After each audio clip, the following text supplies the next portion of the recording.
ప్రజలందరూ కూడా శభాష్ అనే విధంగా ఈరోజు అడ్మినిస్ట్రేషన్ ఇవ్వగలిగారు. ఇదొక పెను మార్పు.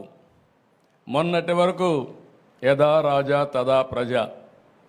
వరదలు వస్తే 5 ఏళ్ళు ఎప్పుడన్నా మిమ్మల్ని చూశారా అని నేను మిమ్మల్ని అడుగుతున్నా. ఎప్పుడన్నా వచ్చారా అని అడుగుతున్న ప్రజలు, ఇది పాలకులు ఎప్పుడూ వచ్చిన వాళ్ళు కాదు.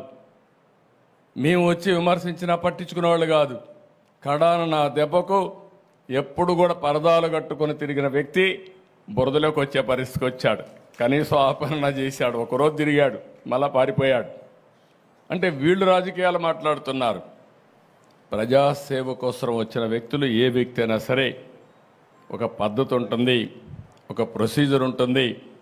ప్రజలు కష్టాల్లో ఉన్నప్పుడు అండగా ఉండి వాళ్ళ ప్రాణాలు కాపాడడం కానీ, వాళ్ళ ఆస్తులకు నష్టం జరగకుండా చేయడం కానీ, ఒకవేళ నష్టం జరిగితే నష్టపరిహారం ఇవ్వడం కానీ, ఇవి నిరంతరం చేయాల్సిన అవసరం ఉంది.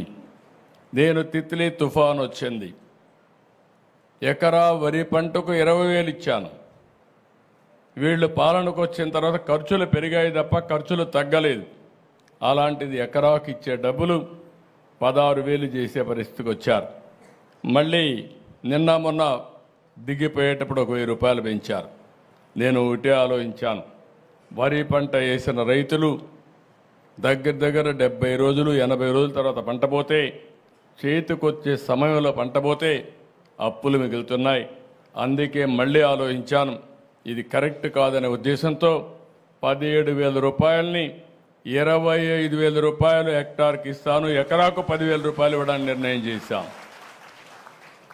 ఇది కూడా తక్కువే. నా దగ్గర డబ్బులు లేవు, ఖాళీ ఖజానా. రోజు వారీగా ఏం చేయాలని అర్థం కాని పరిస్థితి, మొత్తం ఏది పని చేయలేని పరిస్థితి.